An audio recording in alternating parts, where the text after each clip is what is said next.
Hello అండి. Welcome back to my channel.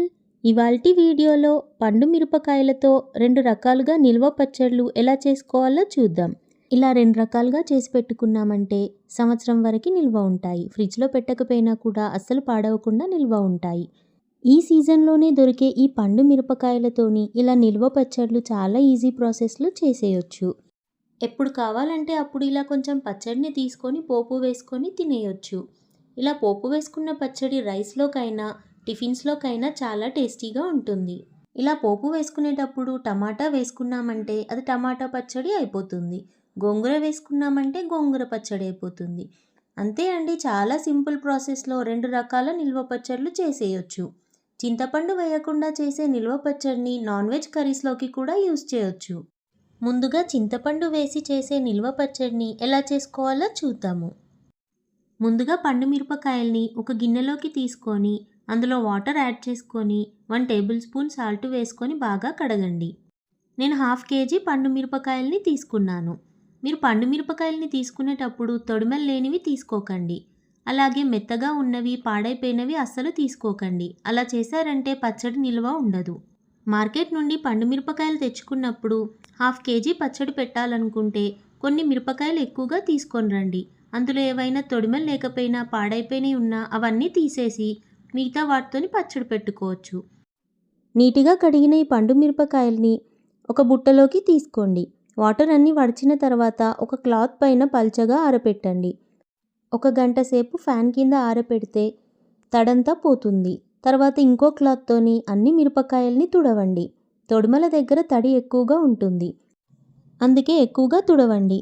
అన్ని మిరపకాయలు తుడిచిన తర్వాత పూర్తిగా ఆరిన తర్వాతనే తొడిమలన్నీ తీయండి. ముందుగా తొడిమల్ని తీయకండి. ముందే తొడిమలు తీశారంటే వాటర్ అన్నీ మిరపకాయ లోపలికి వెళ్ళిపోతాయి. అందుకే పూర్తిగా ఆరిన తర్వాతనే తొడిమల్ని తీయాలి. ఇలా అన్నిటినీ తొడిమలు తీసిన తర్వాత ఇలా ముక్కలుగా కట్ చేసుకొని మిక్సీ జార్లోకి తీసుకోండి. ఇలా కట్ చేసుకుంటే మనకి గ్రైండ్ చేసుకోవడం ఈజీగా ఉంటుంది. అందుకనే కట్ చేసుకోండి. 1/2 కేజీ పండు మిరపకాయలకి 100 గ్రామ్స్ సాల్ట్‌ని, 100 గ్రామ్స్ చింతపండుని తీసుకుంటాము.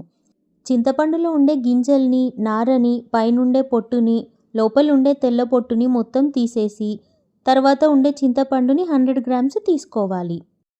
ముందు మిక్సీ జార్లోకి పండు మిరపకాయల్ని ముక్కలుగా చేసుకొని వేసుకోవాలి. ఆ తర్వాత అందులోకి 100 గ్రామ్స్ చింతపండుని మొత్తం వేసుకోవాలి. 100 గ్రామ్స్ సాల్ట్‌ని కూడా మొత్తం వేసుకోండి.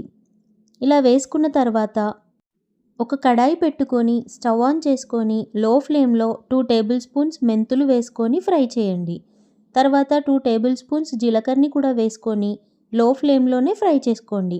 ఇలా 2 లో ఫ్లేమ్లో ఫ్రై చేసుకున్న తర్వాత మొత్తం చల్లారనివ్వండి. ఇలా చల్లారిన తర్వాత మిక్సీ జార్లోకి తీసుకొని పౌడర్ లాగా 2 గ్రైండ్ చేసుకొని పెట్టుకోండి. తర్వాత అదే మిక్సీ జార్లోకి 2 టేబుల్ స్పూన్స్ ఆవాలని వేసుకొని పౌడర్ లాగా గ్రైండ్ చేసుకొని పెట్టుకోండి.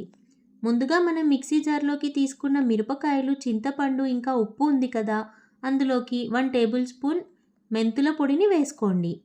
అలాగే 1 టేబుల్ స్పూన్ ఆవాల పొడిని కూడా వేసుకోండి. 1/2 టేబుల్ స్పూన్ జీలకర్ర పొడిని వేసుకోండి. ఇవన్నీ వేసుకున్న తర్వాత పేస్ట్ లాగా బాగా గ్రైండ్ చేసుకోండి. చూసారు కదా, ఇలా మెత్తగా గ్రైండ్ చేసుకోవాలి. ఇలా గ్రైండ్ చేసుకున్న పేస్ట్ని ఎయిర్ టైట్ కంటైనర్లో స్టోర్ చేసుకున్నామంటే ఫ్రిడ్జ్లో పెట్టకపోయినా సంవత్సరం వరకు నిల్వ ఉంటుంది. ఇలా స్టోర్ చేసుకున్న ఈ పచ్చడిని కొన్ని వెజిటేబుల్ కర్రీస్లోకి కూడా యూస్ చేసుకోవచ్చు. టొమాటో అయినా, గోంగూర అయినా, ఇంకా ఈ చింతపండు వేసుకునే అన్ని కర్రీస్లోకి కారపొడి ప్లేస్లో ఈ పండు మిరపకాయల పచ్చడిని వేసుకొని చేసుకోవచ్చు. మనం ఎప్పుడంటే అప్పుడు ఇలా కొంచెం పచ్చడిని తీసుకొని పోపు కూడా వేసుకొని తినేయొచ్చు. పోపు ఎలా చేసుకోవాలనేది ఈ కొంచెం పచ్చడితో చూపిస్తాను. ఒక కడాయి పెట్టుకొని స్టవ్ ఆన్ చేసుకొని కొంచెం ఆయిల్ని వేసుకోండి. ఆయిల్ వేడైన తర్వాత ఫ్లేమ్ని లో ఫ్లేమ్లో పెట్టుకొని జీలకర్ర ఇంకా ఆవాలు వేసుకోండి.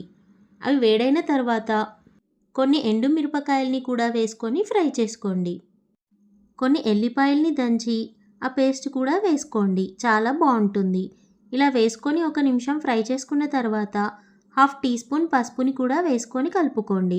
కొన్ని కరివేపాకుని కూడా వేసుకొని కలుపుకోండి. ఇప్పుడు మనం చేసుకున్న నిల్వ పచ్చడిని కొంచెం తీసుకొని ఇందులో వేసుకోండి. వేసుకొని మీడియం ఫ్లేమ్లో బాగా మిక్స్ చేసుకోండి. ఇలా 4-5 నిమిషాల వరకు మీడియం ఫ్లేమ్లో బాగా ఫ్రై చేసుకోండి. తర్వాత స్టవ్ ఆఫ్ చేసుకొని సర్వ్ చేసుకోండి. ఇలా పోపు వేసుకున్న పచ్చడి రైస్లోకైనా అన్ని టిఫిన్స్లోకైనా చాలా టేస్టీగా ఉంటుంది. ఇలా పోపు వేసుకున్న పచ్చడి కూడా 15 డేస్ వరకు పాడవకుండా స్టోర్ చేసుకోవచ్చు. ఫ్రిడ్జ్లో అయినా రూమ్ టెంపరేచర్లో అయినా స్టోర్ చేసుకోవచ్చు. అస్సలు పాడవకుండా మంచి టేస్ట్తో ఉంటుంది.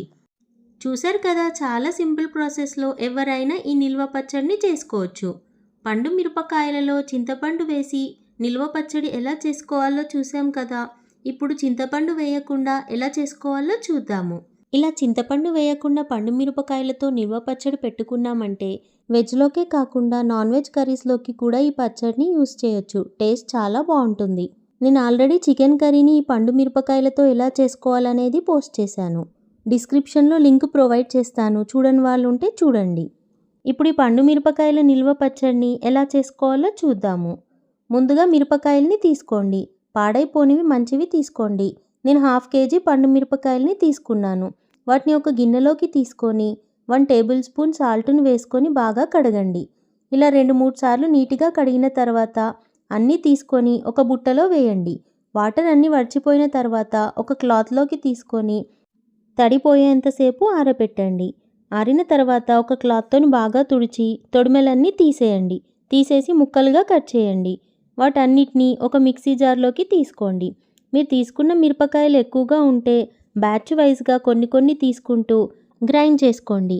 ఇలా ముక్కలుగా చేసుకొని తీసుకుంటే గ్రైండ్ చేసుకోవడానికి ఈజీగా ఉంటుంది. అందుకని ఇలా ముక్కలుగా చేసుకున్నాను. ఇలా అన్ని మిక్సీ జార్లోకి తీసుకున్న తర్వాత ఇందులోకి సాల్ట్ 100 గ్రామ్స్ తీసుకోవాలి. 1/2 kg మిరపకాయలకి 100 గ్రామ్స్ సాల్ట్ పడుతుంది. సాల్ట్ను కూడా ఈ కట్ చేసిన మిరపకాయల్లో వేసుకొని మిక్సీ జార్లోకి తీసుకొని ఇలా గ్రైండ్ చేసుకోండి. ఇలాగే మీరు తీసుకున్న అన్ని మిరపకాయల్ని మిక్సీ జార్లోకి తీసుకొని గ్రైండ్ చేయండి. ఇందులో ఇంకేం పౌడర్ వేసుకోము, చింతపండును కూడా వేసుకోము. సాల్ట్ మాత్రమే వేసుకొని గ్రైండ్ చేసుకుంటాము. 1/2 kg మిరపకాయలకి 100 గ్రామ్స్ సాల్ట్ వేసుకున్నాము. మీరు మిరపకాయలు ఎక్కువగా తీసుకుంటే సాల్ట్ను కూడా ఎక్కువగా తీసుకోండి.